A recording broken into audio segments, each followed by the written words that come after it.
teaching, people how to grow their own food. I, I've always, my entire life, have been connected to growing and connected to the earth. Even though I was a city kid and I grew up, in Astoria, Queens, I always had this desire to grow something. So when I moved out to the east end of Long Island, every place I possibly could find where I could grow something, I did.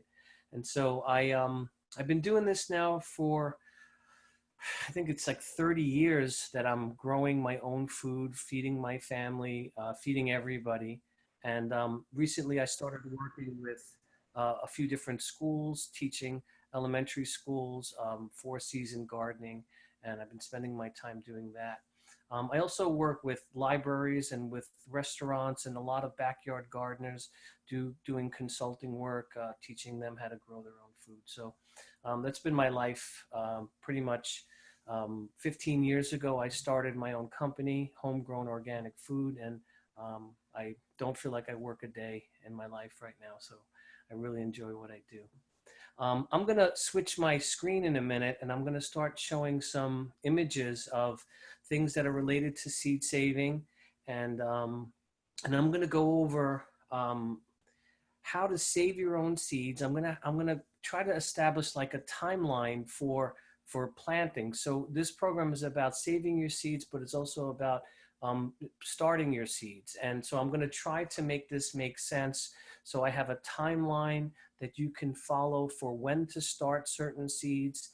And then I'm thinking about seeds in like different ways, where we have tiny little seeds, medium-sized seeds, and then seeds that are larger.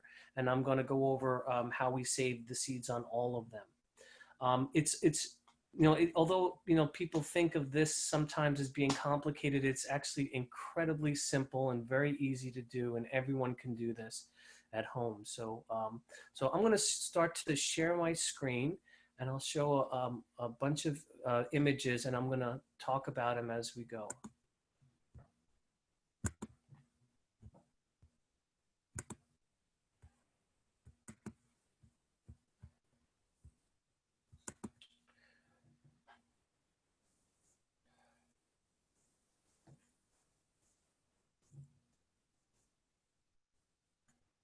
Okay. So how I got started in professionally teaching was when I built this small hoop house in my front yard. And what I did was there was a time of the year in the fall when everything would start to die back, and my gardens were all kind of coming to an end, and I wanted to keep growing. I just didn't want it to end. And so about 10 or 12 years ago, I decided to build a dugout style hoop house in my front yard. And so this is a picture of it in March. And I was enormously successful in growing wintertime greens right through all the cold weather months in an unheated greenhouse. So no heaters, no fans, no electrical appliances. And here I'm growing this abundance of greens right through the wintertime. So, folks would come over and they would check this out and say, how are you doing this? And this is kind of the beginning of how I started teaching. I started building these for other people, and, just kind of grew from there. In the center, you'll see, it's kind of hard to tell, but where those black crates are is a center aisle that I walk down, and I go down about 3.5 feet into the ground. It gives me a passive geothermal convection, which enables me to get a little bit of warmth from the earth, and enables me to grow these greens with no type of heaters or anything like that.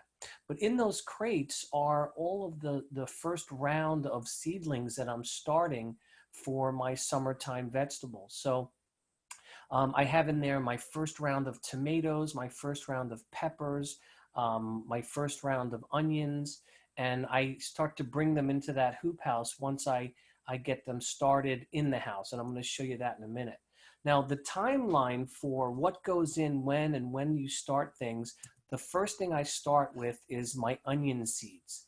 So sometime in the end of February, I'm taking my onion seeds, which, by the way, I purchase. I don't save my onion seeds. I do buy them. And I'll get them started in containers, small, like 6-inch or 8-inch containers. and I'll get them all to germinate, and then I will go through this process of hardening them off. This is what they look like now. Now, onions take a long time to get started. You can go and buy onion plant starts if you like, but I really like starting them from seed. And then eventually in another few weeks, I'll be harvesting my onions that I'll cure up, and I'll be able to store them for the entire year.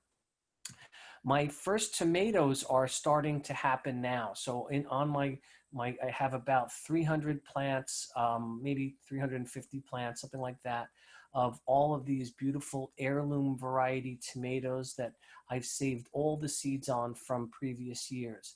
And they're starting to ripen. And saving tomato seeds is it's really very simple. I'll first pick out the tomatoes that are the nicest varieties. I want to make sure I'm starting with the ones that are the best, most beautiful tomatoes. And I usually do this during the time that we're canning our tomatoes. Every year I'll jar about 300 jars or so of tomatoes, and we'll have our tomatoes for the whole year.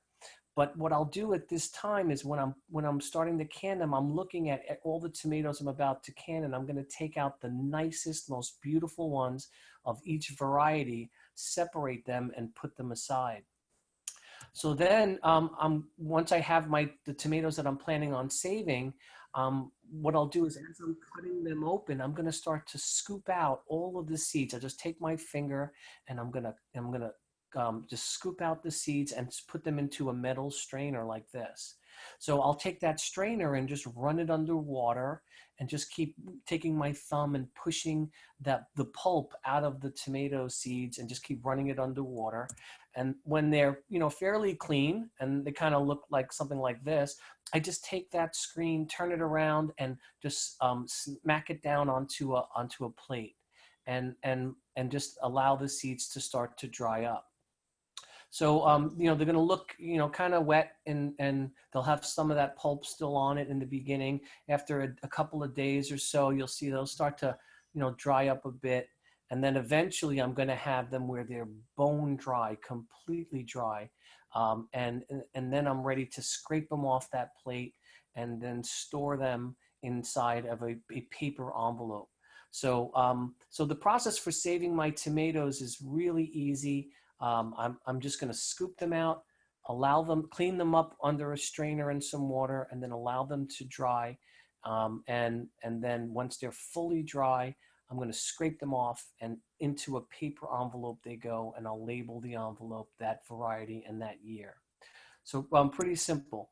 The peppers, same kind of thing with the peppers. Their seeds are a little larger than the tomato seeds. Now with the peppers, I love hot peppers. So, I'm growing jalapenos and cayenne. I'm also growing, sweet peppers for the kids. But with the cayenne, you could just allow the cayenne peppers to dry just as they are. They're a thin wall pepper. So I'll take them, I'll throw them on a cookie sheet or something, and I'll just put them out in a place in the house so they could start to slowly dry. I don't put them in the sun. Because I'm going to actually eat these cayenne and use that dry cayenne for the whole year. So I'll put them in the house. And one of the best places in my house to dry them is right on my dining room table. I have a ceiling fan that runs, and on a low volume setting, I'll put that ceiling fan on and I'll lay my cayenne there, and very slowly it'll just dehydrate these peppers so they'll be fully dry. And then I'll have those seeds available for the spring. So, these seeds are a little bit bigger. The onion seeds, really tiny. Tomato seeds are a little bit bigger. And then we get to the peppers, and they start, to get a little bigger than that. But the same process. The key to it is to make sure that the seeds are completely dry before you store them and before you put them away. So, so give it enough time, and you could tell by handling them, you'll see when they're really dry. Eggplant, the same thing. I'll save my seeds for that. And then we start to get into larger seeds, some of the squash family of plants. So I'm saving all of my seeds for my zucchini and my cheese pumpkins. and they're fairly easy to to manage as well. When we cut our pumpkins, when we're about to make pumpkin pie or pumpkin soup or muffins or something, just scoop out all of the seeds and clean them up a bit. When they have a lot of the pulp still stuck to them, I'll just run them underwater and rinse them and lay them out on a plate or a cookie sheet, and then get them to where they're nice and clean and fully dry. And then I'm able to store them as well. So the larger seeds are really easy. Things like pumpkins, zucchini, the same kind of thing. Now with the zucchini, I just picked today my first zucchini. So I was able to pick a bunch of them. And what I usually do with zucchini is every year I usually miss one. Like there's one growing that I just can't see, and I miss it. And with zucchini, anyone that's grown it knows that that you could have the perfect zucchini today, and then if you miss it and like 2 days go by, literally it's a different vegetable. It becomes this gigantic zucchini. And I prefer to eat zucchini, about 12 or 14 inches long. So that one that I miss in the beginning of the season is usually the one that's going to be my seeds for the following year. So I just let that one continue to grow on the plant, let it get as big as it wants. It's going to start to turn yellow, and I'll just leave it there till the very end, and then I'll harvest that seed zucchini for the seeds for the following year. So you could see in the foreground, those are some really big zucchini. I don't know if you could tell how big they are, but they're bigger than my arms, some of them.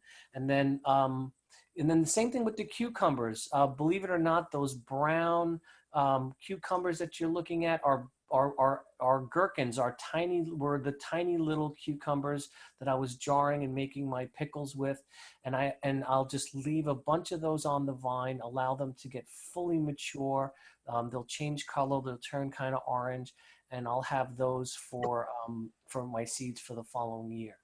And it's amazing how many seeds you can get from the squash family of plants. I mean, one zucchini, when I scoop out all the seeds, I have enough zucchini seeds for the whole, my entire growing season for the following year. I usually save usually two or three varieties. Like with the zucchini in the foreground of this picture, there's a solid zucchini that I grow, and then there's a green striped zucchini. And I'll save, maybe two or three of each. So I have plenty of seeds, enough to share with my friends and give away at schools, and still have way more than I need for the whole year. The watermelon that we grew, I saved the seeds from that, and I'm doing the same thing every year, replanting the same seeds that we saved from the previous year. Last year we had a huge crop of sugar snap peas, and we had so many that we couldn't possibly eat all the peas that we grew. So I was able to pick a whole bunch, leave a lot of them, let them get really mature, and save my sugar snap peas for the following year. Potatoes. Now I started growing my own potatoes, I'm thinking maybe 5 or 6 years ago now. I used to buy potatoes thinking that, I was buying a fairly good potato in the store when I got organic potatoes. But I am so incredibly now hooked on my own potatoes, I can't even imagine going back. And so with growing potatoes, what I sometimes do is at the end of the year, because I'm growing enough to get us through the whole year, so I have my own potatoes for the entire year, right through the winter. But then at the end of the winter time, when I start getting into early spring, the potatoes kind of look like this. And so I can take a lot of these and use them as my seed potatoes for the following spring. And I could just take that whole potato as is, plant it right in the ground, and that could be my seed. I also like to purchase potatoes from a company up north. So sometimes I'll place an order with a company. It's a family farm. It's called Wood Prairie Farm, and they do a beautiful job at producing just these perfect seed potatoes, and I'll buy them different varieties from them every year. So the potatoes, once they're, this was in, I think, the middle of March, somewhere around there, is when I got my potatoes in the ground. And I would either cut them in half or maybe cut them in thirds. What's important when you're planting potatoes is that you have at least two visible eyes on the chunk of potato that you're putting in the ground. Um, Usually space them out about a foot apart, and I'll plant my rows of potatoes like this. I'm about ready to start harvesting. The plants are just starting to die back, and I'm going to wait till they die back a little more, and then I'm going to actually start harvesting my potatoes and storing them for the season.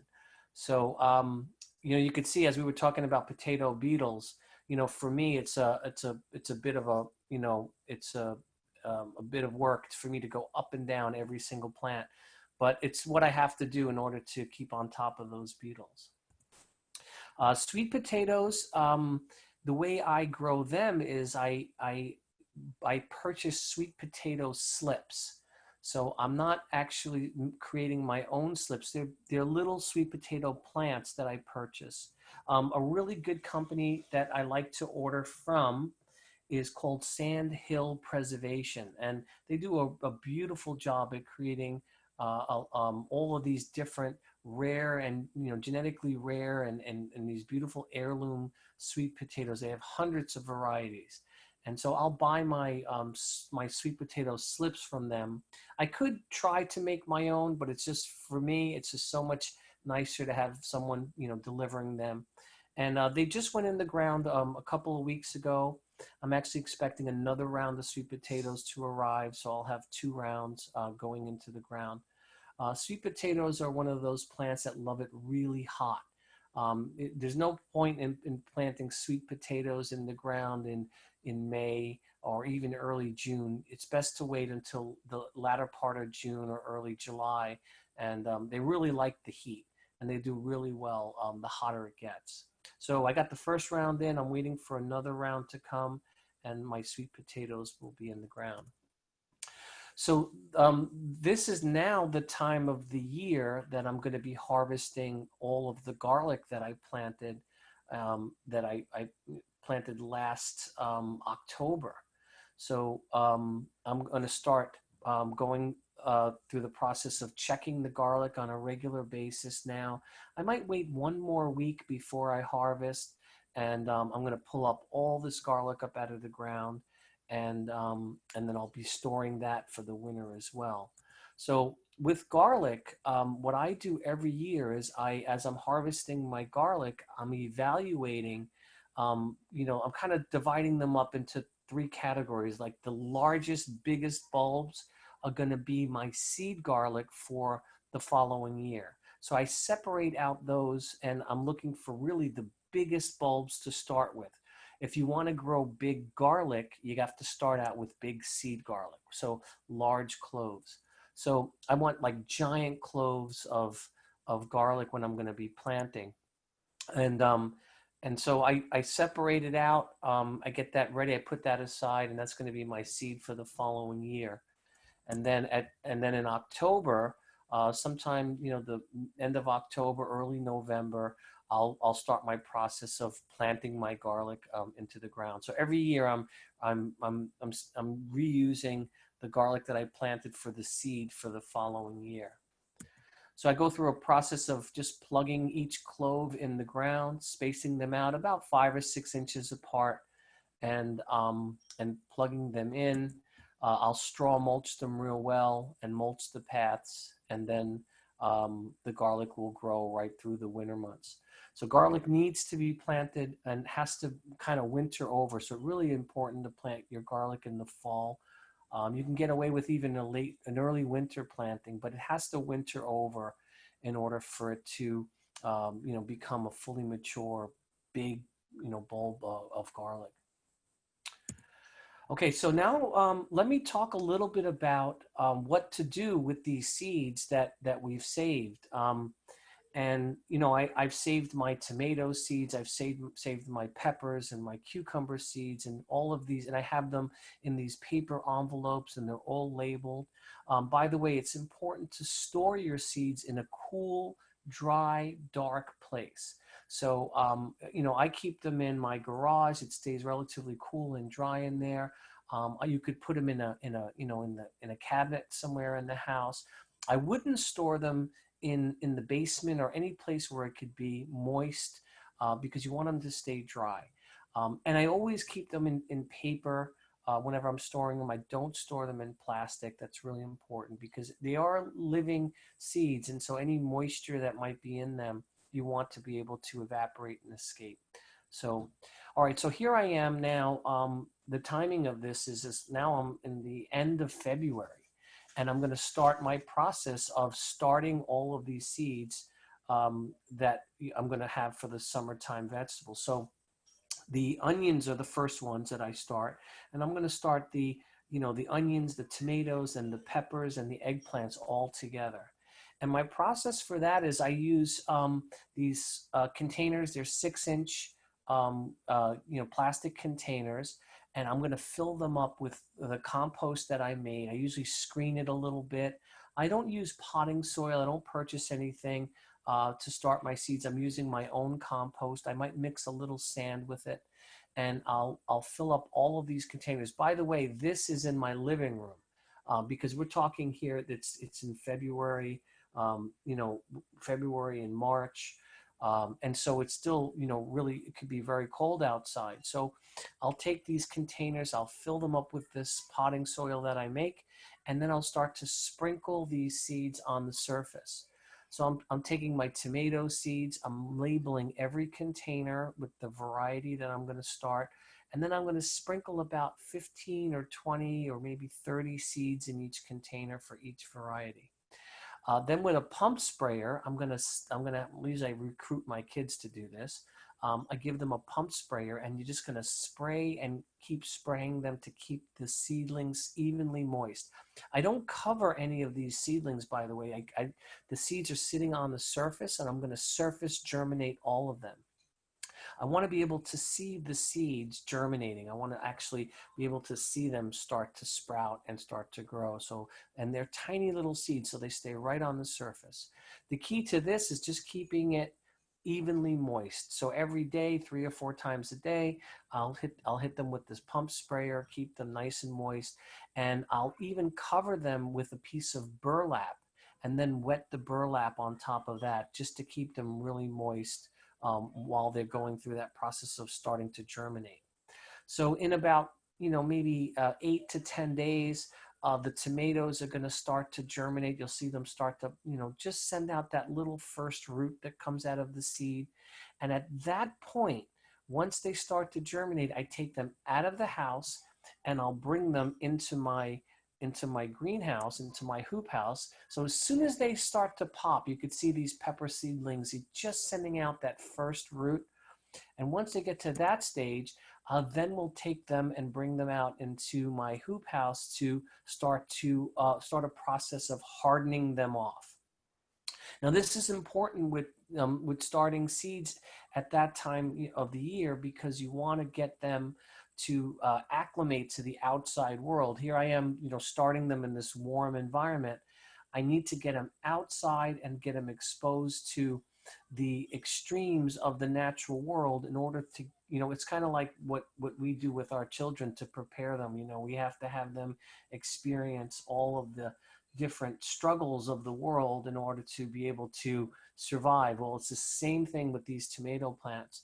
So I'll bring them from the house into the hoop house, and I'll leave them there for that early part of the morning where it's still really cold. Sometimes it's just above freezing. It could be 35 degrees in there, and then it'll start to warm up.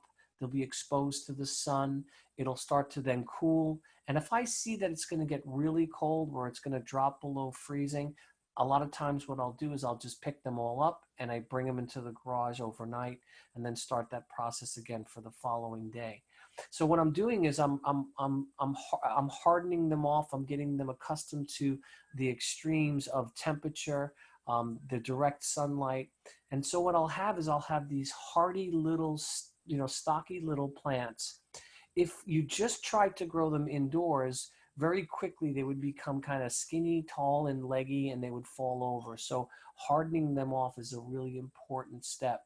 If you don't have a greenhouse, not a lot of people have a place to take them. You could take them from the house. You could put them in a protected area somewhere in the yard, on a table, protected from the wind a little bit, where they get direct sunlight throughout the day, and put them out there for, when it's warm throughout the day, and then you could bring them back in the house, and you could do that every day to harden them off.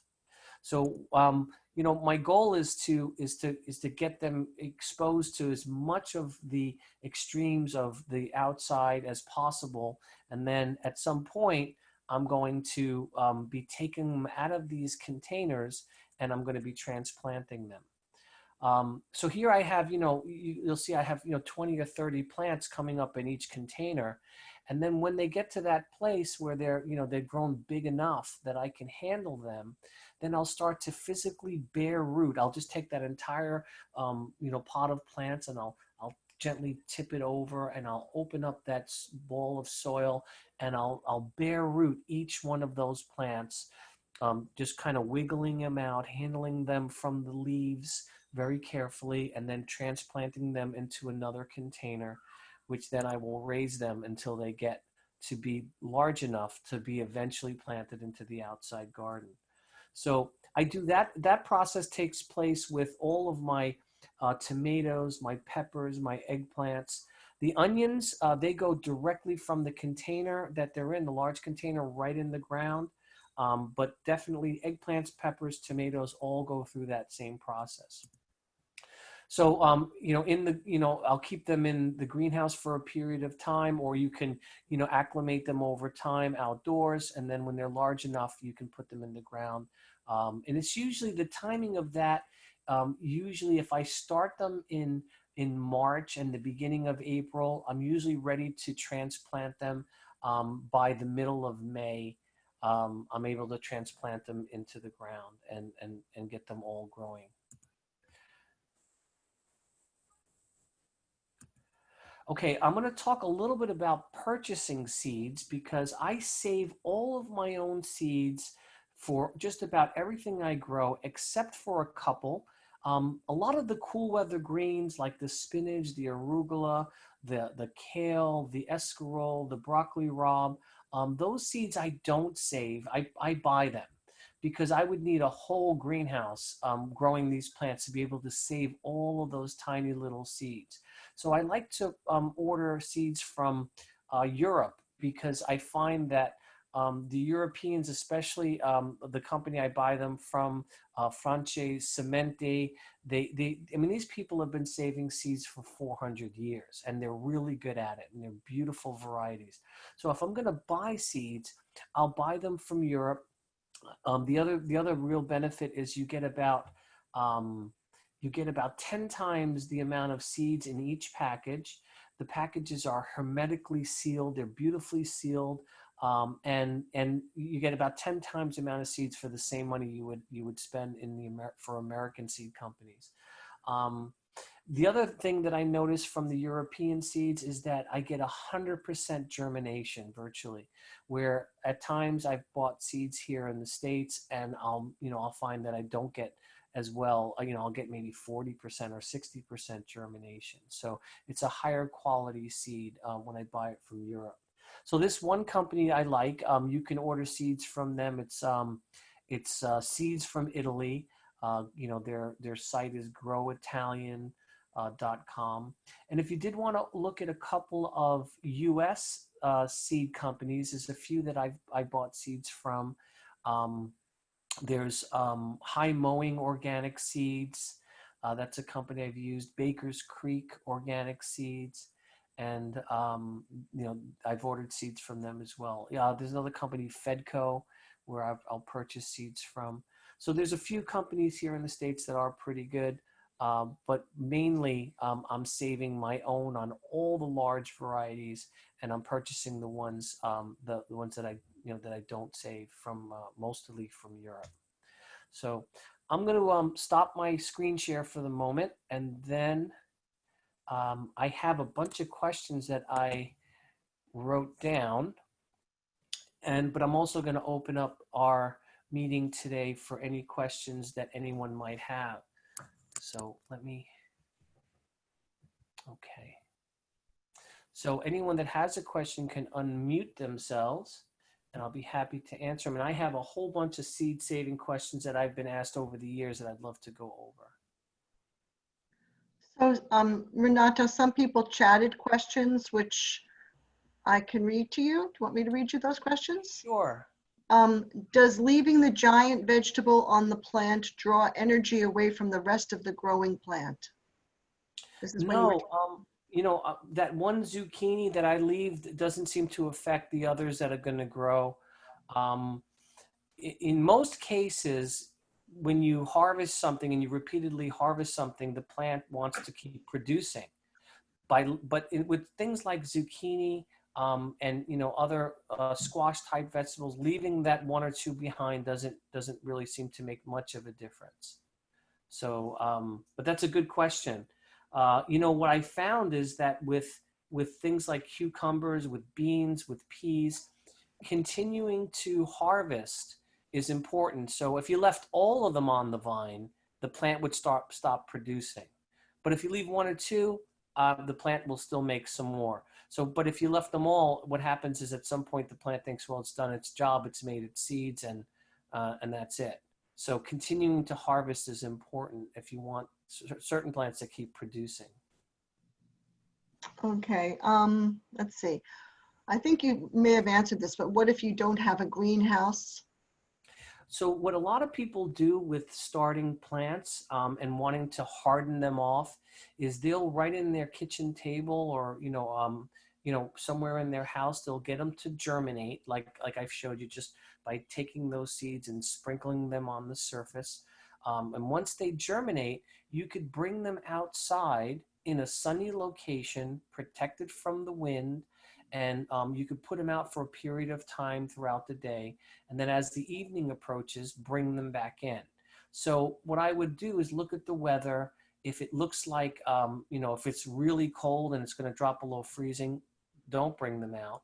But I would put them out during the time of the day that's above freezing and allow them to get exposed to the sunlight and allow them to go through that temperature change, and then bring them back in the evening. And you could do that every day until you get to a point where you no longer have an issue with frost.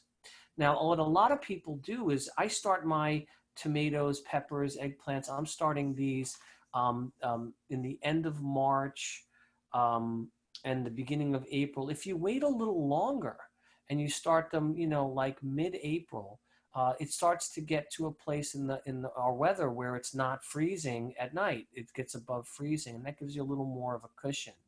So, but I would just take them in, and then as you see the weather might get a little cold, you can, bring them out and then bring them back in, and you could harden them off that way. The main thing is you don't leave them in the house, even if you leave them by a window, because you'll see very quickly they'll grow very tall, skinny, and leggy, and they'll fall over. So you have to get them hardened off, and harden them off as soon as they germinate. Don't wait. So as soon as you see that seed has germinated and that first root starts to go down into the ground, that's when you want to get them outside. Can you talk a little more about your seed? Sorry, hold on. Can you talk a little more about your seed starting mix? Anything special that you compost? Well, my compost consists of mostly oak leaves. It has all the scraps that come out of my kitchen goes in there. All the weeds that we're pulling out all go into the compost. I also put all the ash from the wood stove in the compost. And then a couple of the ingredients that are, I think, really key is I'm always adding seaweed and things that come from the sea into my compost. So that adds minerals that are really crucial for the soil back into the soil. So every year, my kids and I will take a walk. We'll fill up a couple of big bags of seaweed, and that goes in there. And that's my mix for my compost. That all breaks down for a year. And then I'm going to, for my seed starting mix, I'll take that compost. It's, it's in a rough state. I'll just take it with my shovel. I'll start digging it out. And then I have a big, heavy, like screen with a wooden frame. And I'll sift that compost a bit to get out the large chunks until I have a nice, soft soil. I'll mix a little sand with it, and that's my starting mix for my seeds. As a matter of fact, today I just started another succession of cucumbers. I started some basil, some cucumbers, and some more zucchini.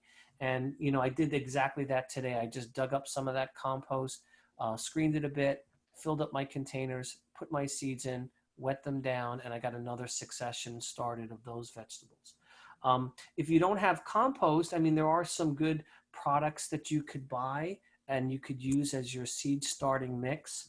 A couple of them that I like, there's a company called Fafard, and they're out of Canada. It's Fafard,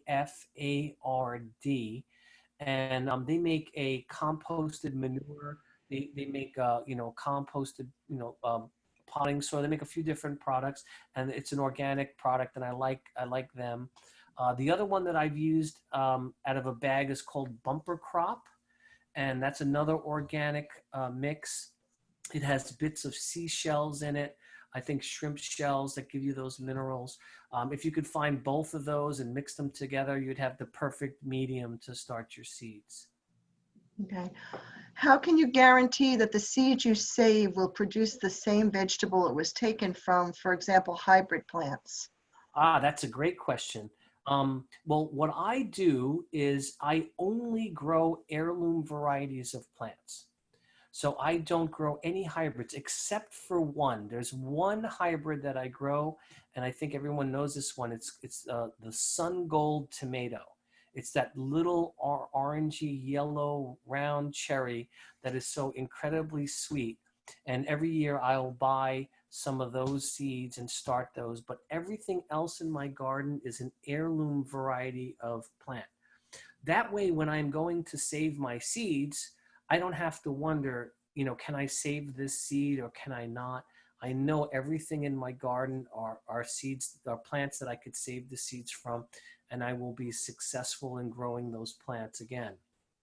So I stay away from all the hybrids. I'm sticking with heirlooms. And the other issue that comes up at times is cross-pollination. So I have had it where, for instance, sweet peppers have been planted too close to hot peppers, and my daughter will pick a sweet pepper thinking, oh, I can just eat this, and it turns out to be really spicy. So cross-pollination takes place sometimes. It has happened with some of the squash family of plants as well. So that Long Island cheese pumpkin that I planted will cross-pollinate with my zucchini, and when I go to start those seeds the following year, I get something that's in between the two. And sometimes I'm really surprised with and pleased with the new creation, but I really do want to know and want to have what I intended to plant. So keeping certain things separated in your garden to avoid cross-pollination for certain types of vegetables is important. So now my sweet peppers are on the complete opposite side of my garden from my hot peppers, and my zucchini is not in the same bed as my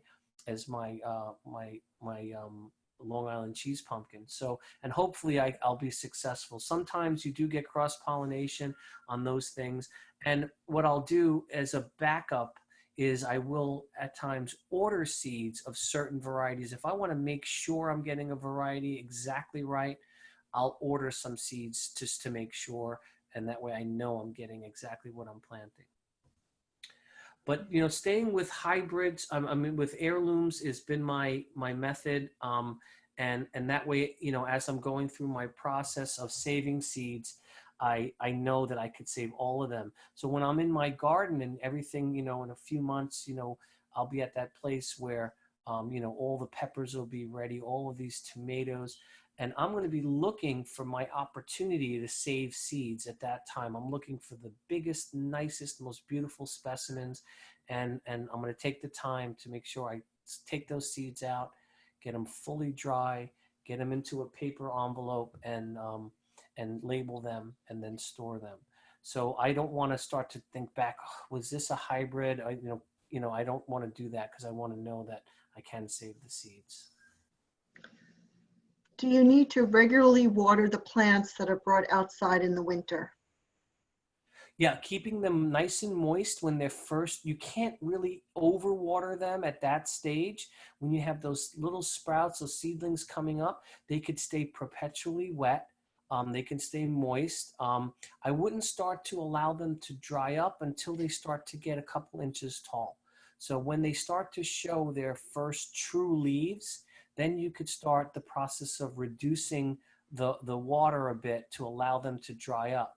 Remember, in the hardening off process, you want them to not only experience the extremes of temperature, but you also want them to experience being on the drier side and being on the wet side, and having that range of different moisture levels. So that will also make them more resilient to the outside environment. But keeping them moist is important. You don't want them, one of the things you don't want to happen is you don't want them to dry up at that time that they're first starting to germinate. So really staying on top of them at that point is important. So making sure that they stay wet. And once they get rooted into the soil a bit, then it gets a little more forgiving. But during that period of germination, keeping them moist is important. Okay, what vegetables do you recommend for raised beds? Hmm. Well, let's see. You can grow most anything in raised beds. However, I would look at the space, like, for instance, I would stay away from um, things that grow really huge in a raised bed. It would take up a lot of space. So a lot of the gardens that I design when I'm laying out plants, I'll have raised beds. I might have, tomatoes, peppers, plants growing. I'll build a trellis, cucumbers to climb up. All the leafy greens can be grown in raised beds. You can plant strawberries in raised beds. So virtually anything. And then the things that need more space, for instance, one zucchini can get, to be like a 5-foot radius. So I wouldn't put that one in a raised bed. I might have that someplace else in the garden. So, thinking about the size of the plants, but virtually anything could go in a raised bed. The nice thing about raised beds is you don't have to bend over. So when I'm building raised beds, I usually like to build them 2 feet tall. The older I get, the less I want to bend over. And, it's hard work. So anytime you can raise up your garden to where it's more comfortable for you to reach, that always works better. But just about everything can be planted in a raised bed. Sometimes I'll think about planting things in raised beds to deter some of the critters as well. So if you have, rabbits, for instance, usually rabbits don't climb, they usually burrow. And so having rabbits, having raised beds, so to avoid rabbits getting in there is a nice way of doing it. When building raised beds, keep in mind that you might find um, some rodents that want to live in those raised bed boxes. So one of the things that I do is I'll put vermin screening on the bottom. So I'll take some galvanized hardware cloth.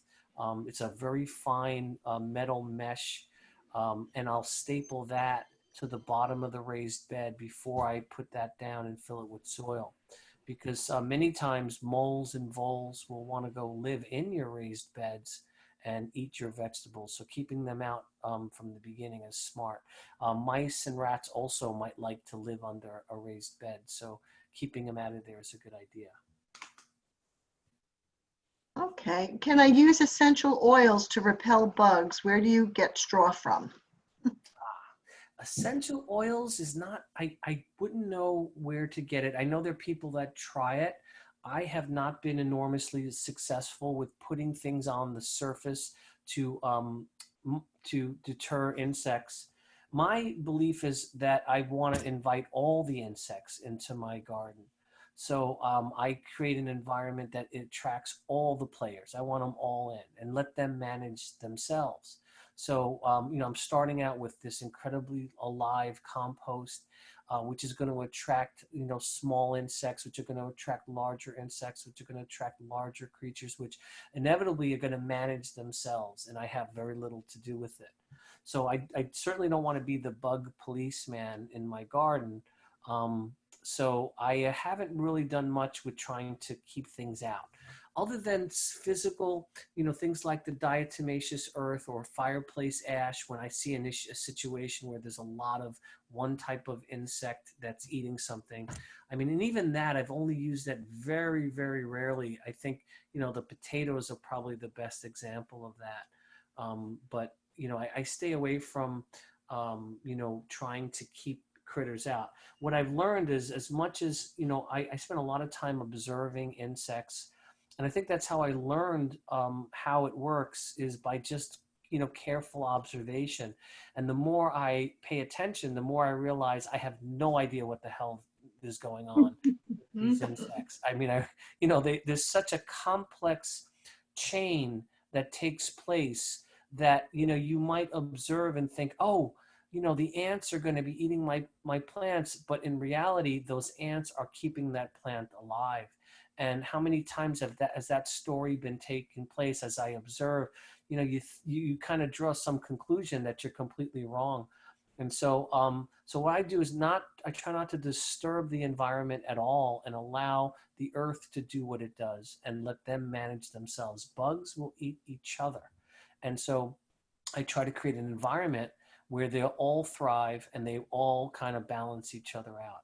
And I've been fairly successful. I mean, I can't think of having any situation where I've had an overpopulation of something other than those potato beetles, where it's become a real issue in my garden where, I've had to take some action.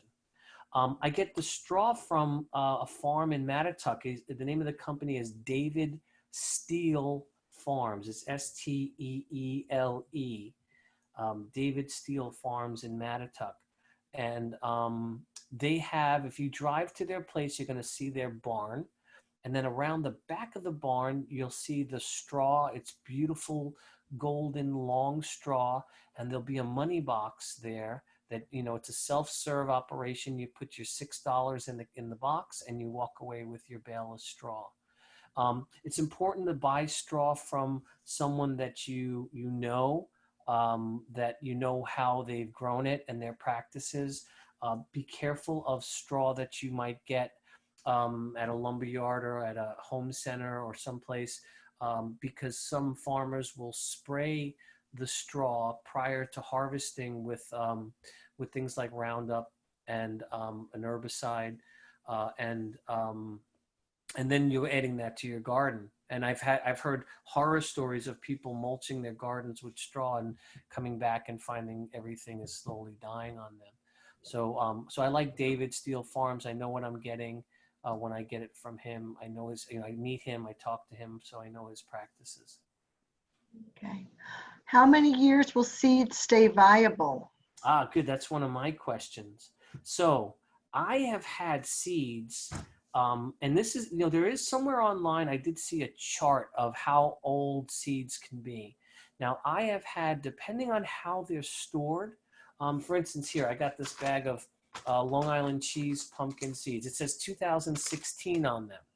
I'm still using these seeds. They're beautifully viable. I'm starting them. Those are the seeds that I use.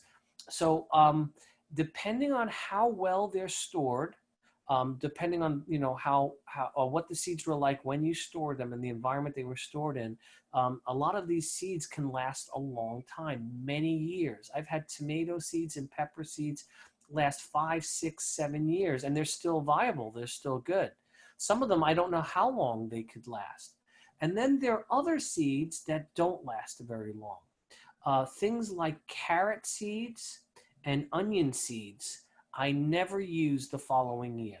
So if I buy onion seeds for this season, I'm tossing them and I'm buying new onion seeds for the following year, because onions and carrot seeds don't last very long. They have a very short shelf life. So I have the ones that I have saved. I have found that they last. I grew watermelons from watermelon seeds that I saved in 2014, and they were still viable this year. So it really depends on how they're stored and the variety. And you probably could look up a chart somewhere and they'll give you a guideline on how what the shelf life is of certain seeds. But the things that I've mentioned, the tomatoes, all of the tomatoes, the peppers, the cucumbers, all of the squash family of plants, I've had them for many, many years, and they hang in there. And one of the ways that I kind of like determine it, because sometimes people want to know, well, how do I know if these seeds are good or not? Now, I do a couple of things. Like I'll take one of these Long Island cheese pumpkin seeds, right? And first thing I'm going to do is I'm going to look at it, and I'm going to see, is it nice and plump? Is it a fat little seed, or is it flat and dehydrated? So that right away is going to help me.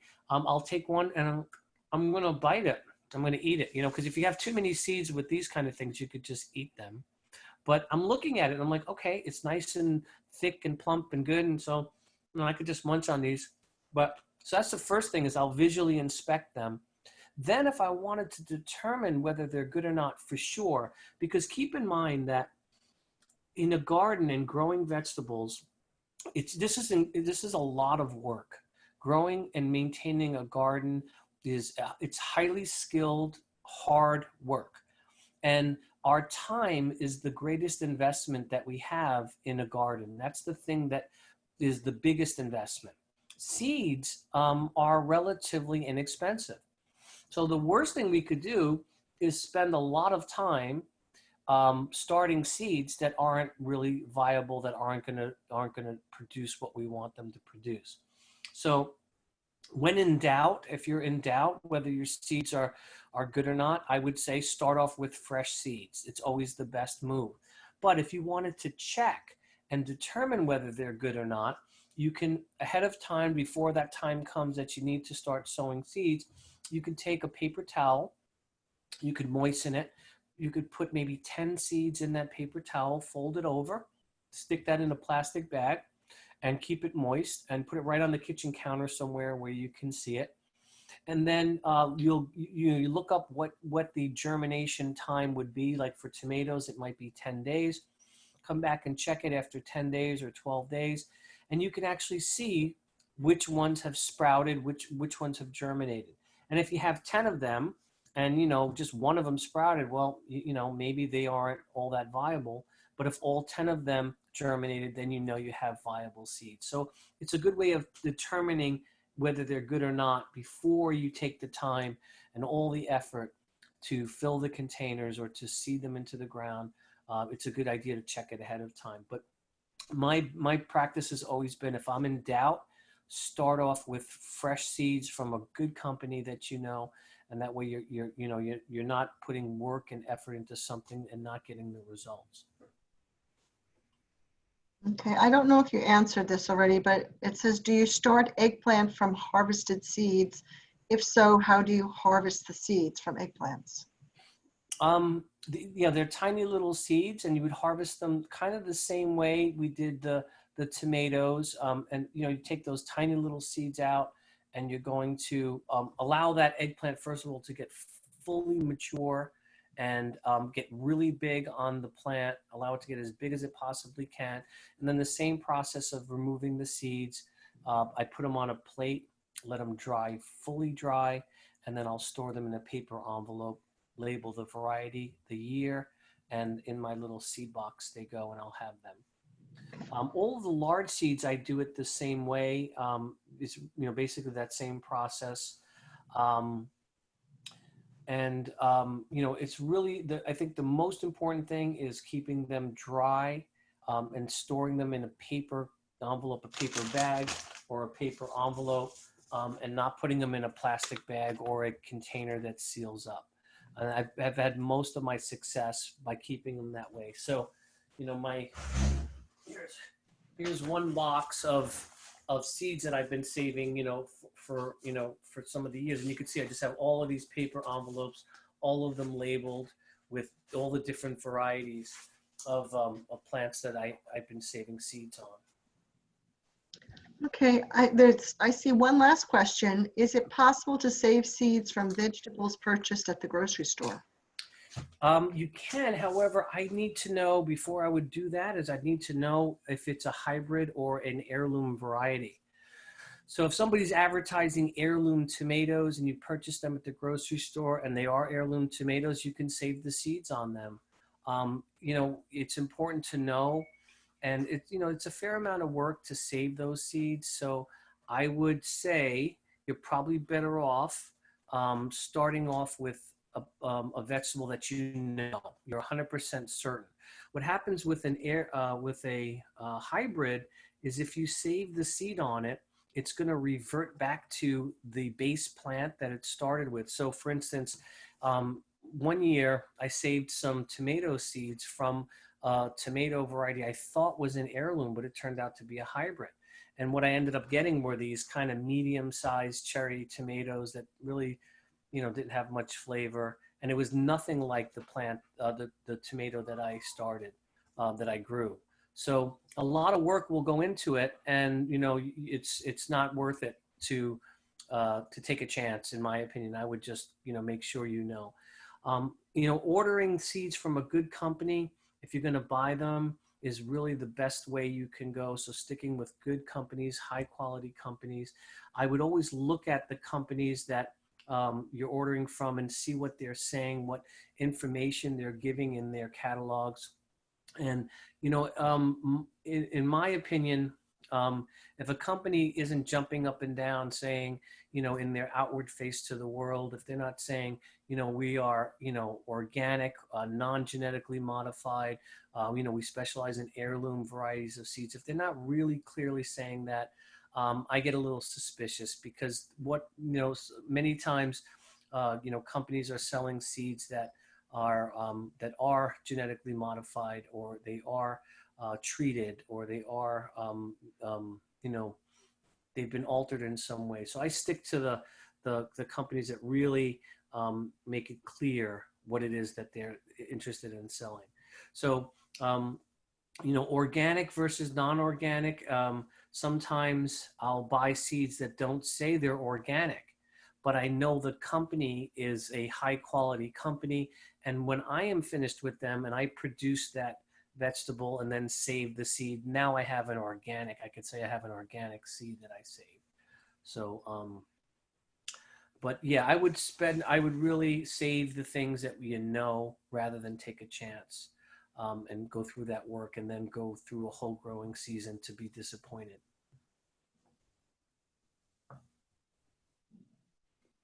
Any other questions? I have a few questions that I can ask. Well, let me talk a little bit about planting. One of the things that I've been doing is I've been succession planting this time of year. So, I started my first round of zucchini and my first round of cucumbers. I just picked my first zucchini. I wanted to show everybody my first zucchini that I started to harvest, right? And, this zucchini here, it's about, I don't know, 14 inches long. I have another one on there that looks like this, but I intentionally left that one behind because that's going to be my seed zucchini for the future.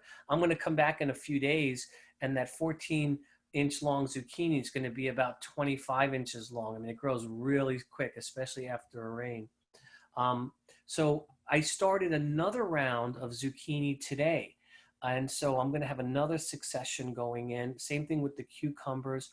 And so I'm always succession planting, doing multiple layers of planting so I can elongate that growing season and have things harvested and stagger my harvest instead of everything coming all at once. So that's a technique that I like to use. Now, a lot of the seeds that I showed you, that I started in containers, like the peppers and the eggplants, the tomatoes, those are all getting started, in April. But then once the weather warms, the process that I use for seeding the cucumbers and the squash and the pumpkins, all these other larger seeds, is a process where I'll start some of them in containers, but then I'll directly seed them right into the ground. So once it gets warm enough, sometimes towards the middle or end of May, I'm going to be directly seeding these larger seeds in the ground, but I'm also going to be starting them in containers. The reason I do that, it's kind of like an insurance policy. It's a backup. So I'll have a row. Let's say I want to grow a row of cucumbers. I'll have my trellis built. It's ready. I'll put my seeds in the ground next to the trellis.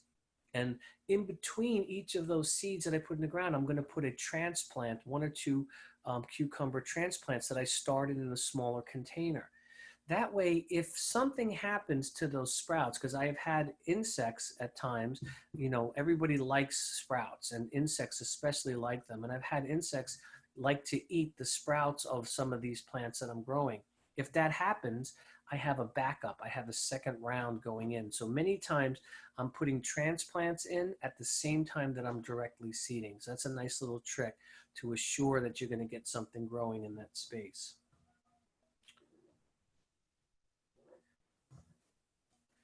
Anybody else have any other thoughts or questions on seeds? If you're using plastic pots, is that still considered organic gardening? Yeah, the containers, I'm an extreme deep organic grower, and I'm an unreasonable person. I'm not a reasonable person. I realize that. I want to know everything that's in my garden. I want to know, everything that's in the compost.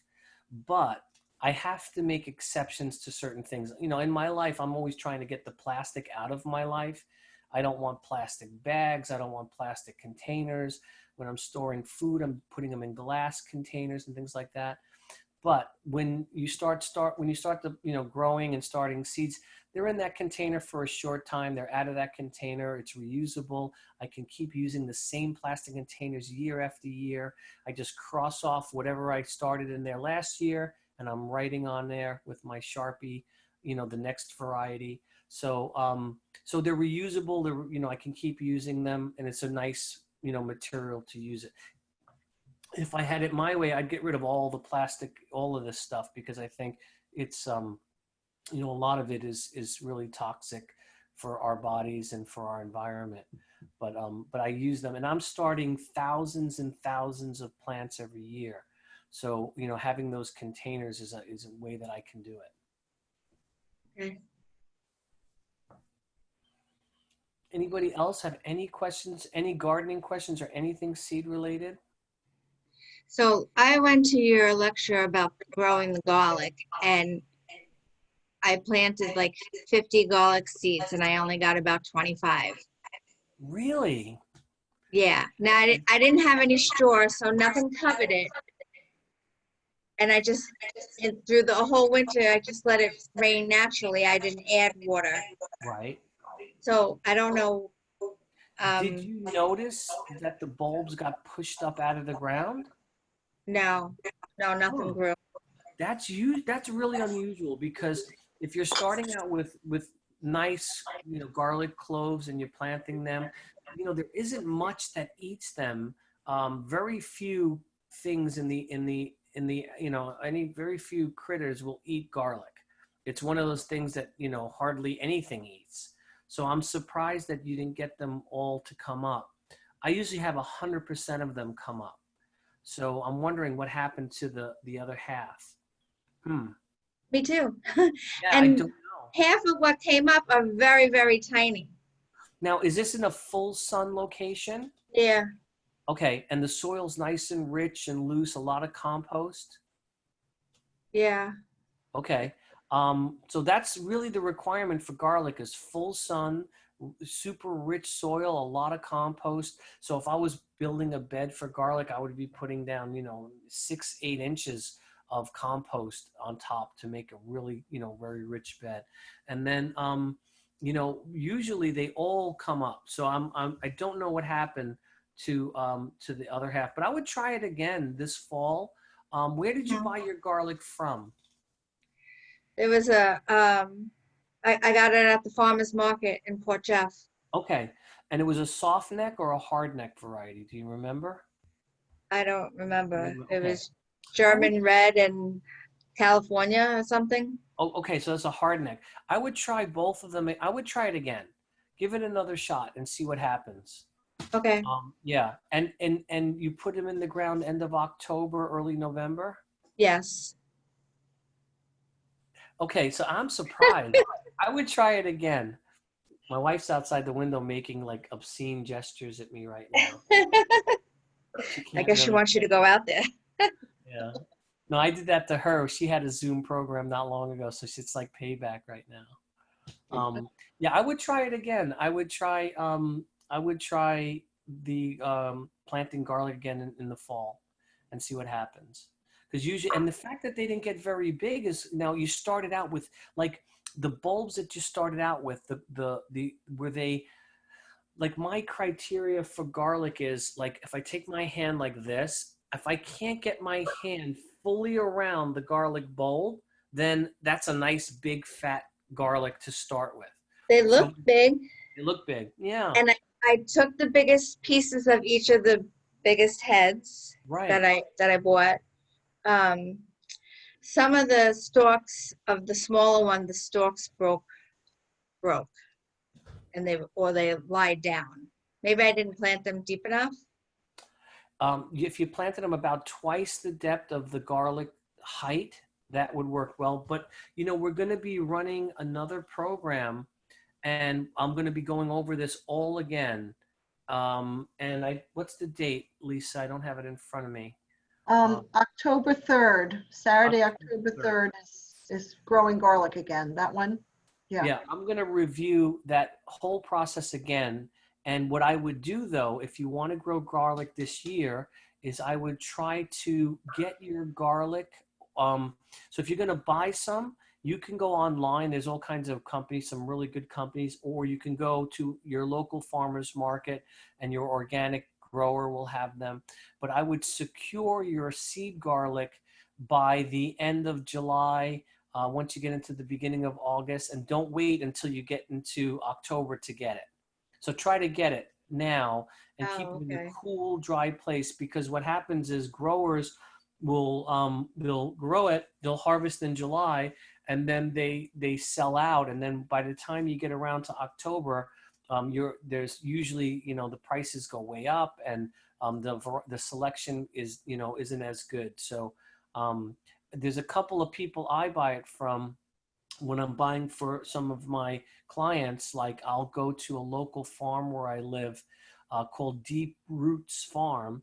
And Tom Hart, the owner of the farm, has some beautiful garlic that I've purchased for some of the schools and for some of the gardeners that I've been working with, and they've been really happy with that.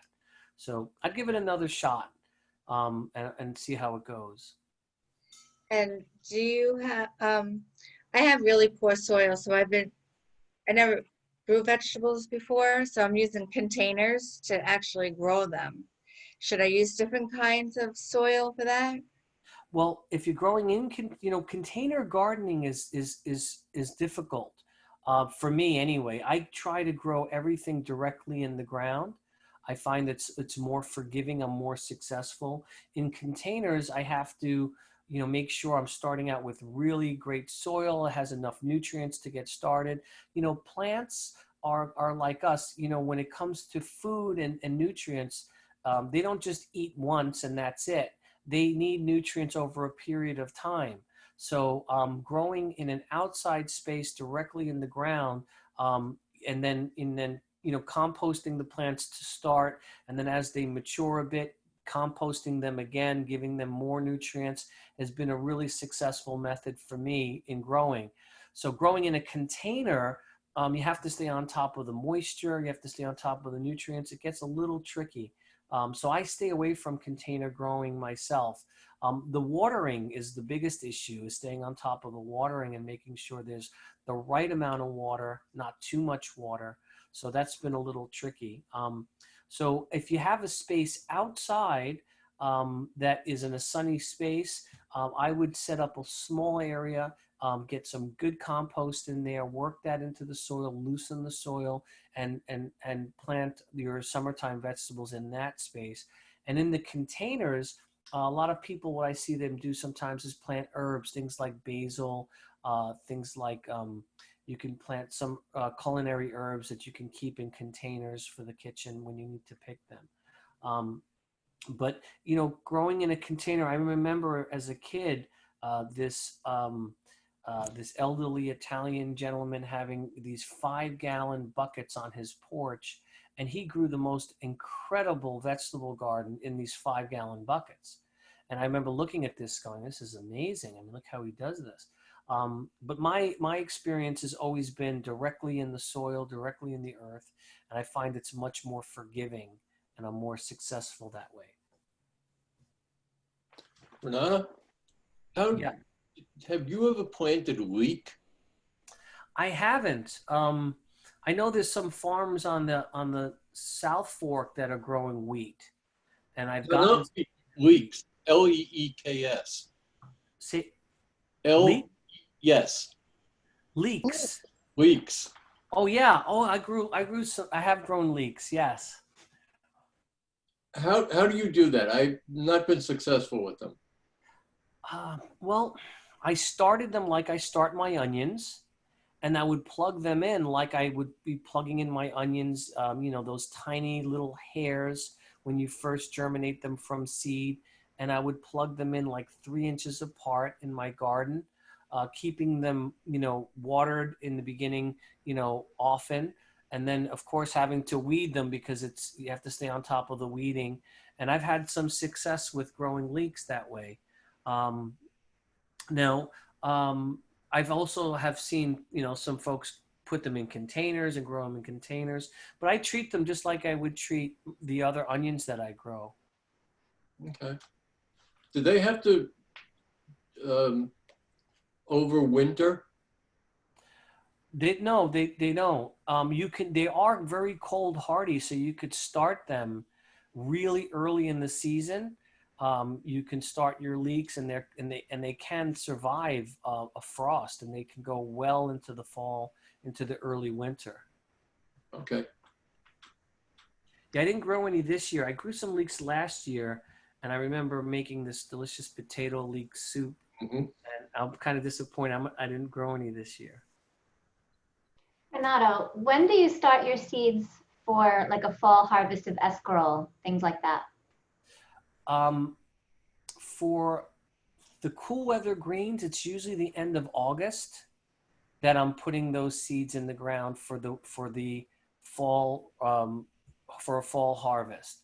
So you know, things like spinach, lettuce, arugula, broccoli rabe, escarole, radicchio, things like that. I'm usually starting that the end of August, because you'll notice the end of August we start getting those few cool nights, and the weather starts to change, and so that's about the time I start that process of the cool weather greens for a fall early winter harvest. Okay. And then in the spring, it's as soon as you can get, as soon as there's no chance of frost. So sometime, you know, in May, usually if you're outside in an unprotected area, so in an area that's not a greenhouse, sometime in the beginning or middle of May is a safe time to start those seeds.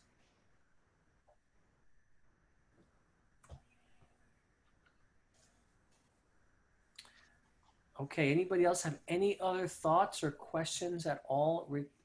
Anything I can help with today? Someone's asking about a fig tree. Someone just gave her a fig tree. Any suggestions on how to fertilize and water? Well, first of all, plant your fig tree in a place that's protected from the north wind.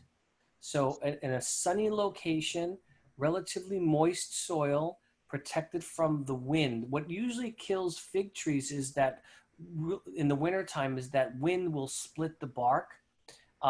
Figs are, a lot of varieties are very tolerant to the cold. I have a fig variety in my yard that I never cover, and it holds up really well right through the winter. But keeping it, you know, in a protected area, sunny location, that's probably the best thing you could do. Um, The soil, the one that I have growing here likes it moist. So the soil's kind of a moist soil, and it seems to like it in that environment. Um, and some varieties are more hardy than others, but the variety I have, I get two figs. I get right now I have what they call the flower figs, or the first figs that come, and they're big now. They're like the size of, like, I don't know. They're getting almost ready to that full size. And then I'll have a second round of figs come that'll usually be ready in October, November. So in planting figs, what I would look at is the variety and try to find varieties that will come to where the figs will ripen before the cold weather sets in. So the variety I have, my uncle, he brought back from Italy. He took a cutting, he stuck it up his sleeve, and he got on an Alitalia flight and he came back here. And so that's how I got this variety. And what's nice is I get the first fig, the flower fig, which ripens beautifully. And then I'll get the second round in October that ripens. But I know a lot of people that have fig trees that they don't get the second round because we run out of season here on Long Island. So the figs will be green on the tree and the cold weather sets in. So I would look at varieties in picking fig trees. But main thing is a good sunny location and protected from the north wind. Do you have a blog or something online that we can send questions into or read what you're doing each day? Unfortunately, I don't. I don't. But I'm happy. If you'd like, if you have anything coming up, you can attend these programs. But I'm happy to help if there's anything I could do in the future. You could speak with Huntington Library, and they can give you my information if there's anything I can help with. Okay, great. I'm usually more of a face-to-face person. So the technology and the Zoom programs aren't my favorite way of conveying the information. I like to show up and actually be in a place where I can understand what's happening. It's easier for me. Okay. All right. So do you want me to continue to read questions? Sure. Okay. I plant pumpkin, watermelon, and gourds, but fail to get fruit. Any suggestions?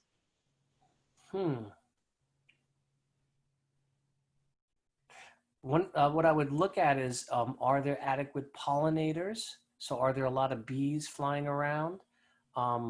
Sometimes I've seen gardens where you get beautiful foliage, you get flowers, and there's no fruit because there aren't enough pollinators to pollinate those vegetables. So that's something to look at. If that's the case, if there aren't a lot of pollinators, I've had some of my clients take little tiny paintbrushes and put the paintbrush into the flower and take it and move it into another flower to pollinate some of these things. So things like zucchini and pumpkins, watermelon. So that's one thing I would look at. And then the other thing would be, is there enough sunlight? Is it a sunny enough spot? So if they're getting beautiful foliage and everything is looking really good, they should see the fruit. It should be coming if it's sunny enough. How can I save zinnia and sunflower seeds? Same way as the others. You can just, like the sunflower, you can cut that whole head and then scrape off the sunflower seeds, wait until the plant is fully mature, and then same process, lay them out, let them dry, put them in a paper envelope, label them, store them in a cool, dark place. And the same thing with the zinnias. You could do the same thing. Almost all the flowers that grow, that you allow to grow to the mature state, you can take those seeds and save them the same way. So it's really the same process. I have an olive tree with tons of blooms that overwintered on our covered porch. Any advice?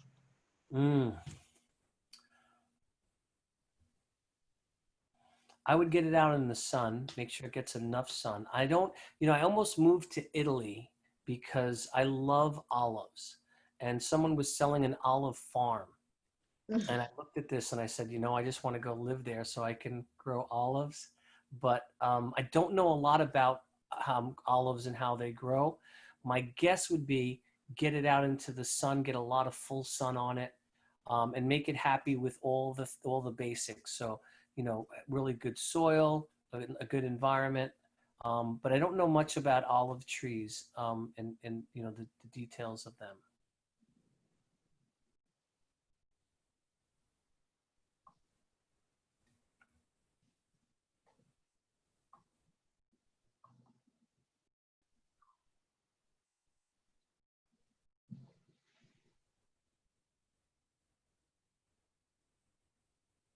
Did you say that you put the weeds in your compost?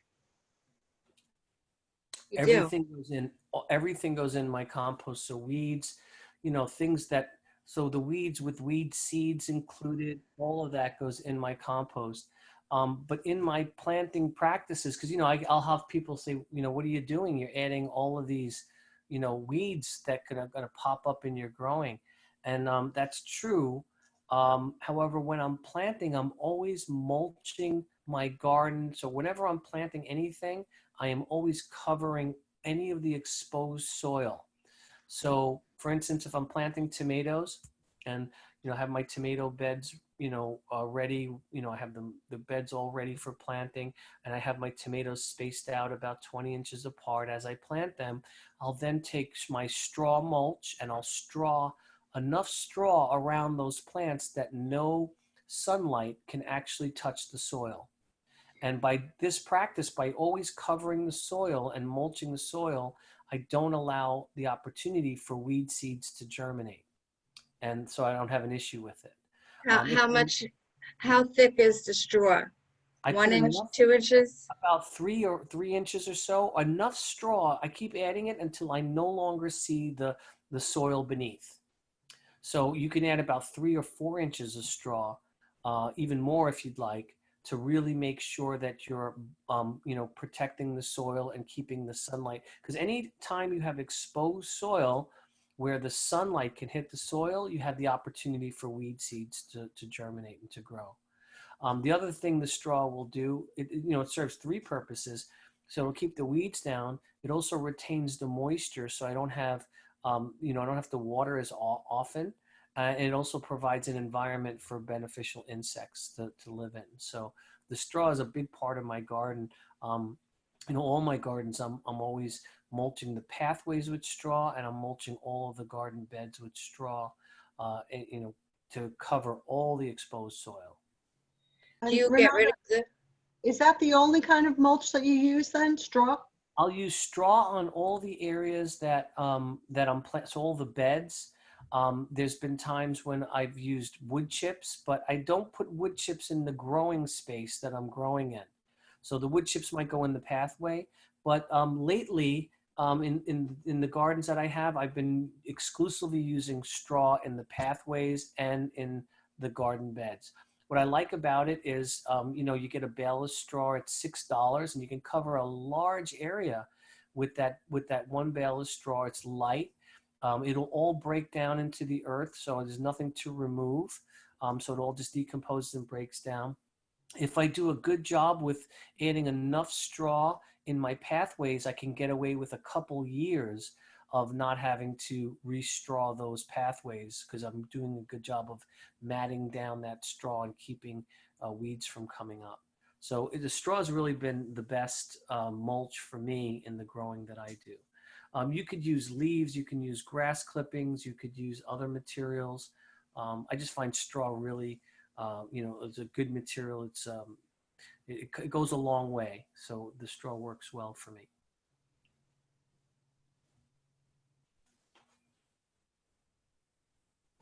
so when I pull up my garlic next week, should I cover the whole thing with straw You until could. October? And You then could. pull it out, make my plantings, and then throw it back on around it? You could do that. If you pull up your garlic, how many garlic bulbs do you think you planted? I planted like 50 and I got like half. Okay, so what you could do is you could pull them all out. Now, one of the things that I like to do in growing is I like to rotate my crops so I'm not planting the same thing in the same place every year. So if you have an opportunity to plant something else in that space where the garlic was growing and move the garlic to a place where maybe you had something else growing, that's the best scenario. Things like, garlic and most root vegetables pull out very specific nutrients out of the soil.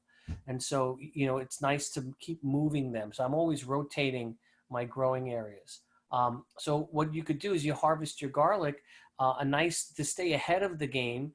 You can harvest the garlic and then straw mulch that entire area. So that way, the next thing you want to plant, you're ready. You can just remove the straw, move it to the side, and plant right in there. A lot of, weeds grow so quickly. It's the number one reason why people don't have a vegetable garden is because the weeds will take over the garden. So constantly, maintaining, covering that soil with straw is a good idea. It's a good practice, and it'll keep you from having to do a lot of weeding. So that's actually pretty smart. A lot of times what I do in the fall, when everything is over and done and I'm pulling out all of my plants and everything, that hard frost came in, I'll come in and straw mulch all of those beds that are going to overwinter. So when I come back in the spring, I don't have a lot of weeding to do, because many of these weeds will grow right through the winter months. And it's a lot of work to, get in there and pull them out. So you can definitely do that.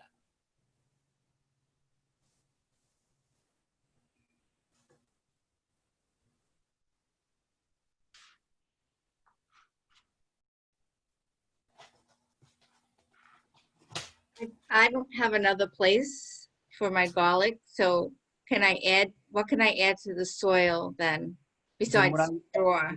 Yeah, if you don't have, if you're going to plant in the same spot, then add a lot of compost to the soil.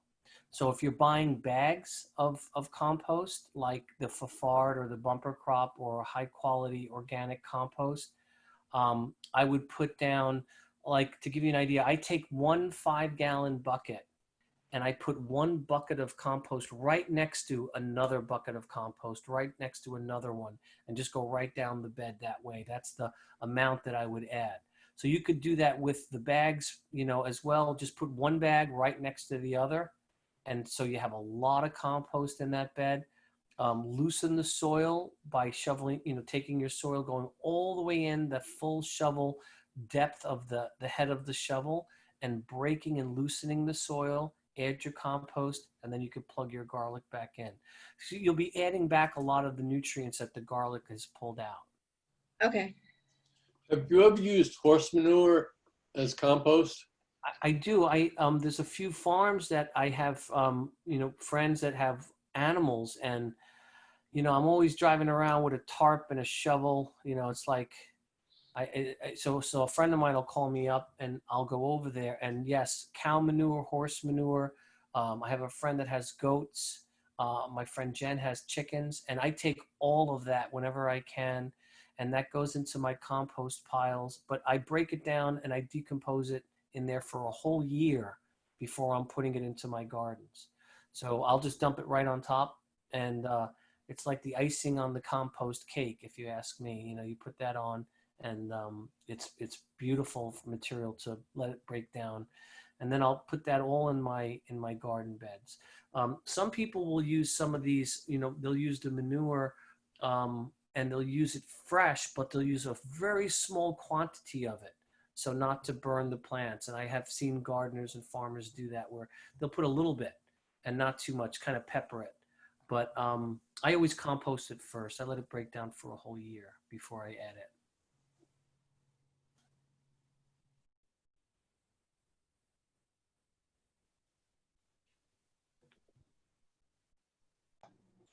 Is the compost that you use the only food that you give to the plants, or do you have another?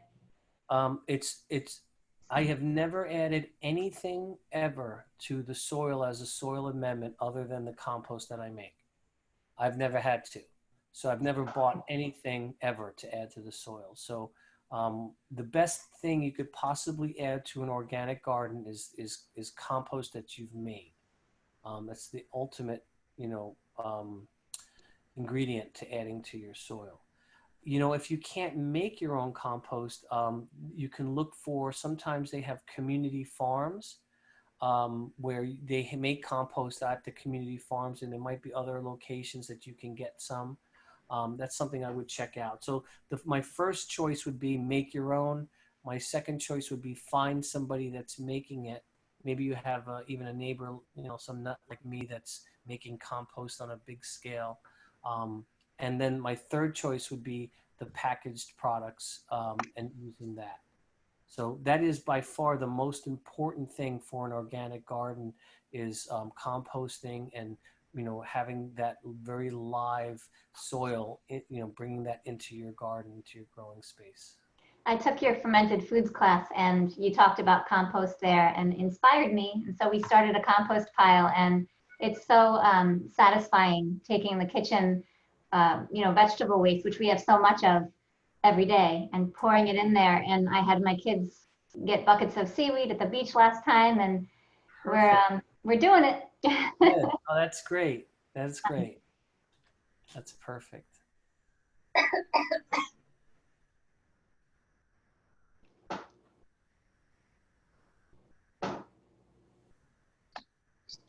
Yes, I have a question. Is it possible to save seeds from vegetables that you may have purchased at the grocery store? You can, although I would be concerned about whether those seeds are heirloom varieties or hybrid varieties. So I would, if you don't know and you save a hybrid variety of seeds, you're not going to get that same vegetable. So my recommendation would be not to save those seeds and to purchase the seeds from a seed company that you want. Or if you happen to know for sure that it's an heirloom variety, then I would go ahead and save the seeds. What do you put the compost in? Is there a special? What I do is my compost is in big piles on the side of my yard. I wish I could show you now. I'm looking at some, so I just pile it up. However, you know, you could make a container to compost in, and you know, you can make something that is nice and neat and tidy looking that you could use for your compost. What I like to make for some of the schools and some of the institutions that I work with, I don't know if you could see that or not. Can you see that? Yeah. Okay, so those are bins that I make, and they're fixed on three sides, and they got, you know, these little half lids, and the front have removable slats, and it's a nice clean way of making compost in your backyard, so you don't have, like where I live, I mean, I'm on 80 acres of woods here. I don't have any neighbors that are going to complain, so I can just kind of just pile it up in these great big piles. But if you want to contain it, it's nice to have it in those wooden compost bins. It keeps it contained, it keeps it in there. I usually put vermin screening, so metal screening on the bottom, the sides, to keep any rodents from wanting to go in there. And it's a nice way of composting. I'm not a big fan of those compost drums that you see advertised, those plastic drums that you turn. I think it's difficult to make compost that way. It's a lot easier to have something that's connected to the earth itself, where all the benefits of the earth are going to come right up into the material that you're composting. You'll get all of the beneficial bacteria and organisms, the mycelium, all the worms, everything will come up from the ground. The moisture will stay in. So I would recommend composting in something that is directly in contact with the earth. Some folks will just get 4 pallets, and they'll take the reused wooden pallets and just nail and screw them together, and they fill up the wooden pallets, and that works. And I've had a couple of clients that I've met show me these really interesting, I don't know where they got them, but there are these materials that you just loop into a circle, It's like maybe a 6-foot radius, and they have these little turn buttons that lock it together, and you fill it up. And when you're done, you unbutton it and unwrap it, and there's your compost. So there's a few different things that you could use, but I think the most important thing is composting directly in contact with the earth in a shady location, not in a full sun location, and and you know, and having enough material so it starts to break down over time. What you could do, I mean, my process is basically every year, because I am surrounded by oak trees and beech trees. You know, I rake up, you know, I'm up to my ears in leaves. So I start by piling up my leaves, and then I'll start wetting them down as they're being piled up in these great big piles. And then I'll take some old compost or soil and just pepper it on top of the wet leaves that I'm piling. And what I just did was I added, with that old compost, I added millions and millions of organisms that are going to start this pile of wet leaves to break down. It's like if I was baking a cake, that would be the yeast that I would put in the flour to get it to start to ferment or start to break down. So my system is starting out with the leaves, and then over the year's time, I'm going to add all the ash from my wood stove. I'm going to add all the cuttings that come from the garden, all the scraps from the kitchen, and then, you know, if I get some manure from the farm, I'll add that, some seaweed, and then I let the whole thing sit for a year before I start to use it and bring it out into the garden. My minister uses coffee grounds in his, to put coffee grounds in, Yeah, which I thought was interesting. But that's good.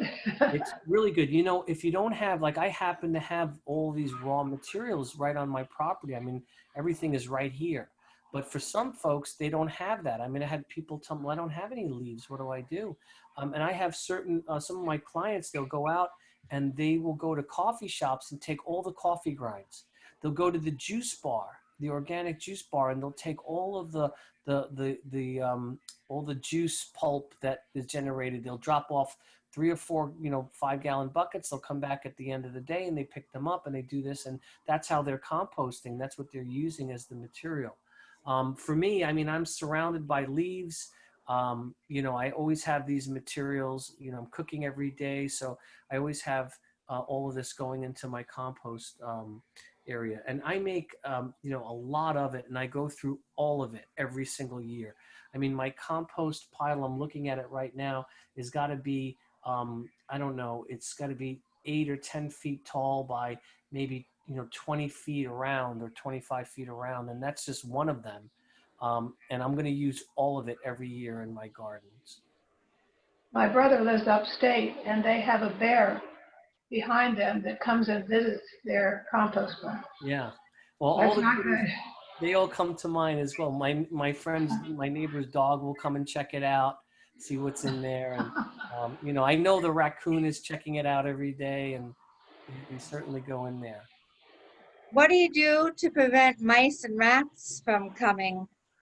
Well, the compost, that's why I would recommend a bin that is an enclosed bin, so you don't have an issue with mice or rats. And I would not put any animal products in their compost. So stick with just vegetation. So no meat, no cheese, nothing like that. And that will deter mice and rats from going in there. You know, where I live, I put everything in there, and I'm sure there are mice and rats that show up. I never see them. Because in my environment, I have the natural predators, you know, that will keep them under control. So, you know, every day I see the red-tailed hawk going by, checking things out. I have, you know, possum that mostly eat mice and rats, by the way. I see them around.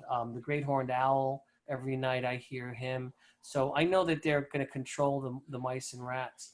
But if I was in an area where, you know, where I had neighbors that were close by, I would build something that is that keeps it enclosed, that keeps it in something, and just stay away from the putting animal products in there, and you should be okay. What about the mice and rats coming to eat your vegetables? Because that's what happened to my neighbor.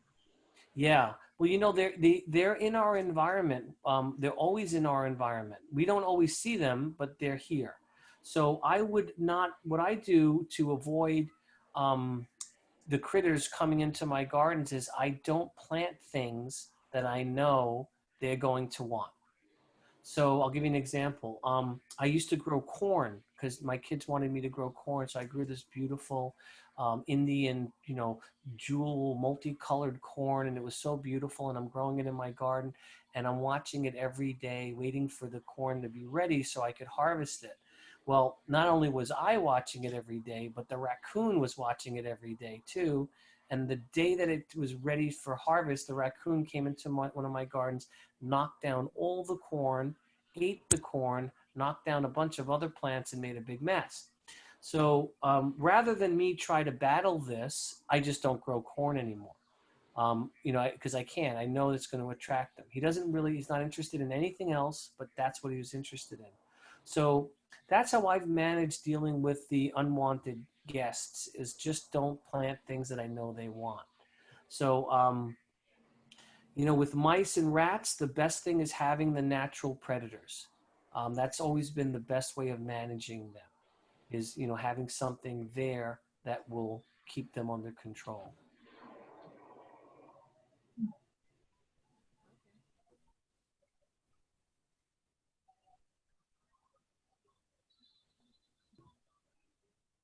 Can I go back for a second to the fig tree? Sure. It was suggested that I leave it in a big pot instead of planting it in the ground and then putting it in my garage in the winter. Is that okay? You could do that. I've seen people do that. It's a big, heavy pot, so it's going to be heavy to move around. For it to be able to get established, you have to have enough soil in there and, keep it happy in a big container. But my preference would be just put it in the ground, find the spot that's a sunny spot, protected from the, if you take the south, west facing side of your property, where your house is located, find the place that's there. I think you'll be happier than growing it in a container and moving it every year. He told me I should get fish emulsion to put in the soil. Right. You could do that. And if you wanted to grow it in a pot, you could add, things like fish emulsion. You could add a layer of compost to that. And you could, you can grow it in the container as well if you wanted to. I've seen some people have containers on wheels where they actually, because it's so heavy to move, they're on wheels and they roll them right into their garage and then roll them right back out. So I've seen that. But you can try that. My experience has always been, I like to plant it in the ground and have it be, it's easier for me to manage than to have it in a container. Some people have a real knack for container growing. They're really good at it. And, they really, are very successful. If you look at the containers that other than my plant starts and all of that I showed you, the only other thing I grow in containers are succulents and cactus and aloe. And that's it, because I can forget to water them and there's no issues. Renato? Yeah. Going back to fig trees for a moment. I've just relocated to a new home here and inherited 2 fig trees. And I've never seen this kind of fig tree. They're small branches, lots of small branches coming up from the ground. And it looks like they've trimmed branches off at ground level over the years. Are you familiar with that? Yeah, some people will, what happens with fig trees, and I bet you this is what happened here. Fig trees die back. I'm going to guess and say it was about 4 years ago. Every single fig tree on Long Island died back to the ground.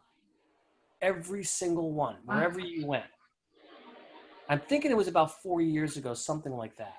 And so what I think happens with fig trees is they're on a cycle where there's a certain number of years they grow and then they're going to die back. That's what's going to happen. Covered or uncovered, it didn't matter.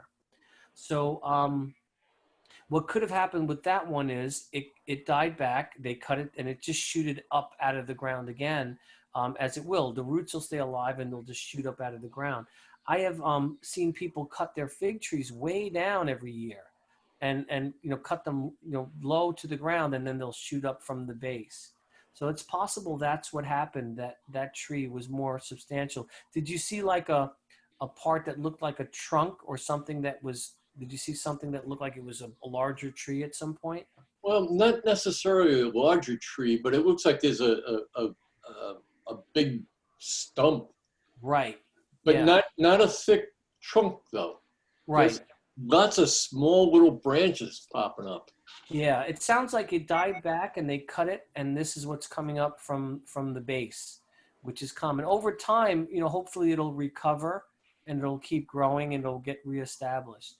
You can start fig trees fairly easy with cuttings. I do this every year. If I like a variety, what I do is at the in the late winter, what I'll do is I'll prune the fig trees and I'll take cuttings that are about 12 inches or so long or 14 inches long, and I push, basically push them into the ground on the wet side of my greenhouse. You could do it outdoors as well, so they just stay perpetually moist. I'll take a screwdriver to make a pilot hole, and then I'll shove these cuttings into the ground. And I've gotten a lot of these cuttings to germinate and to root out, and I start my fig trees that way. So if you have a variety that you like, or you know somebody that has a good fig tree variety, you can go there in the late winter. You can cut those, you know, cuttings, and you can propagate them pretty easily. Thanks. Good information. I didn't realize that fig trees were so popular. The fellow that gave me mine has people all over the country that send shoots. Is that what it's called? Shoots back and forth, and it's quite a business, or quite a hobby, whichever you want to say. Yeah, you know, Europeans are really passionate about their fig trees.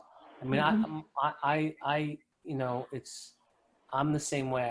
I love the variety I have. Mine is in the recovery mode because mine died back as well. Mine used to be like, you know, 25 feet, this huge, beautiful tree. And when it died back, now it's starting to come back again, but it's, you know, it's recovering. So, but you know, you get the right variety, and there's really nothing better than picking a fresh fig. The other thing about figs that I like is not too many of the critters like them. So I don't have issues with birds or squirrels eating them. Nothing really seems to eat them where I live. You have to harvest them at the right time. So figs, one thing I've learned with figs is when they start to ripen, and you see that you can squeeze them, you can kind of feel them, and when they start to get soft and you know they're getting close to ripening, look at the base of the fig. If that base of the fig is starting to split even the smallest amount, pick it right away, it's ready. But you could feel it. I just kind of squeeze them, and when they get to that right, you'll get a feel for that as, you know, as you harvest them.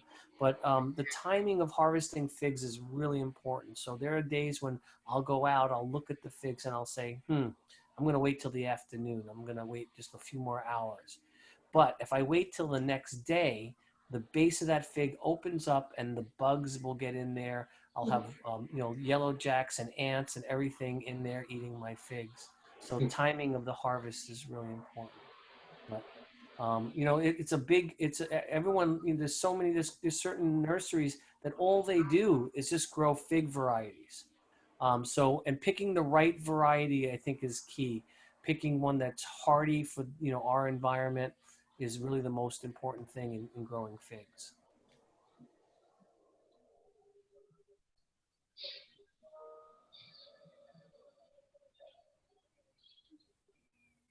One thing I've noticed is because people are home, everybody is growing that never grew before, trying to do vegetables and plants. I went someplace the other day to get something, and it's practically cleared out of everything Yeah. because it's good though, it's a good mental health thing. If you're stuck home, that you could go out and grow plants. Yeah, it is. I think it's the key to longevity. It's one of the keys to it. Good. You know, the people that live the longest in the world all are connected to the soil, all are connected to growing something. So I think it's important, even if you're just doing something on a small scale. I think really important for our health to be connected to getting our hands in the soil and, you know, and caring for plants that we grow. I planted pole beans this year for the first time, and I put the longest poles I could find at Home Depot in the ground, and they're climbing up and just really going above them at this point. And I read that it's a good idea to cut the tops if they're going above their support, but I'm apprehensive to do that. What do you think? I usually don't cut them. I just let them keep growing, and they'll kind of grow, and they'll fall down, and they'll grow on themselves, and it'll become a big, you know, Yeah. kind of ball of pole bean. You know, what I usually do when I'm building trellises or support structures for climbing vegetables is you know, I don't want to have to get on a ladder to harvest my beans. So I usually only grow my trellises. I'll usually make them, you know, maybe 7 feet tall, because I can easily reach and harvest everything.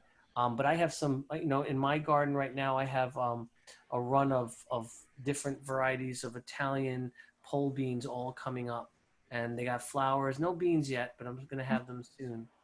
But yeah, that's one of the easiest kind of things to grow. I mean, just, you know, beans, bush beans, and pole beans.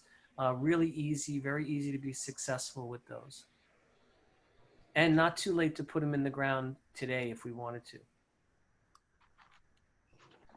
Here's one for you that you probably never heard of before. Again, we just purchased this house, and we've inherited something called pawpaw trees. Yeah, I have 2 of them. You do? You Yeah. know? Yeah. Yeah, it's a banana-shaped fruit. It's an interesting fruit. It's a Long Island native, and you need 2 of them because they have to pollinate each other. Right. I have about 8 or 9 of them. Yeah, yeah. I put 2 of them in. Actually, now I have 3. I added 1, and they made flowers this year. No fruit. They're only about 3 years old. So I'm hoping, you know, maybe next year I'll see some fruit for the first time. But that's a nice Long Island native. It's got the fruit has an interesting flavor. It's kind of tastes like a banana and a coconut, and it's kind of a strange fruit. But it's one of those things that you don't have to get involved in meticulous care with spraying anything on them. You know, they should do well without having, you know, too much fuss. I've never heard of them before. I'm told. Yeah. Do you have any fruit growing on them? Yes. Yes. Oh, nice. Beautiful. Yeah. See, never heard of them. Never saw them before. Right. So, Why don't they sell them anywhere? You know, some places do. If you look up native Long Island fruit trees, things like that, you'll find there's places that sell them. I'm trying to think where I got mine. Where did I get it? Oh, I meant the fruit. Oh, yeah, I never see the fruit ever anywhere. No. That's a good question. Maybe it doesn't hold very well, doesn't store no, very well. it does not. From what I've researched, or what the people that we purchased the house from told us, when it ripens on the tree, and it falls to the ground. And as soon as it falls to the ground, you have to basically use it, because it has a shelf life of less than 2 days. That would be why. Renato, I have a question. I put it in the chat, but basically we have an apple tree that we got at Home Depot with 5 varieties grafted onto the main trunk, and it looks very healthy. And last year we were watching the apples, we were getting all excited, and one morning we woke up and every single apple was gone. There wasn't even like a core on the ground. It looked like someone had come into the yard in the middle of the night and taken all the immature apples. They were about 2 inches in diameter.